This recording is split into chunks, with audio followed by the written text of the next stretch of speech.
So another feature that I want to make sure you know about is called incremental layout. As I'm actually working with a flow and logic document and connecting things to things, sometimes it will do something surprising. Let me see if I can get it to do it here, because sometimes it will do it when I don't want it to do it, and other times it'll do it when I do. There, okay. You saw that big layout that just happened there. It actually flipped it vertically.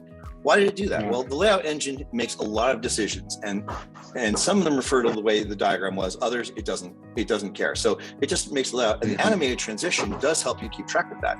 So incremental layout basically says, make the smallest change possible, even if it involves increasing the complexity of the diagram, meaning things like a number of line crossings and so on. So while this makes a big change, undo, if I turn on this little button here, incremental layout, and then make it again, notice how it didn't flip the whole diagram this time. And so you might ask, well, why not leave, incremental layout on all the time? Well, you can.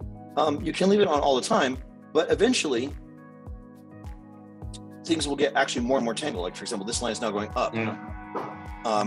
You might see lines going backwards against the flow of things, whereas, and eventually the diagram starts getting more and more tangled. The amount of kind of tension in the diagram increases because it's trying to minimize the amount of change.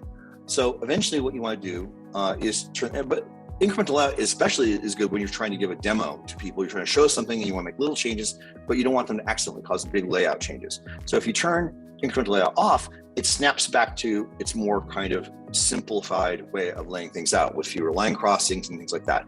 So when I want to make sure that my mental map is not disturbed very much, I turn it on and then I make whatever change I want, and I'm pretty sure it's going to make smaller changes in the layout of the diagram.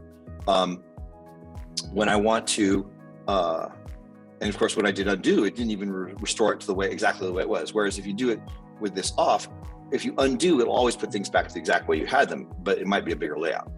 So, but incremental layout is, something that definitely helps people, again, manage complexity in larger documents, particularly where you're showing other people how to work it.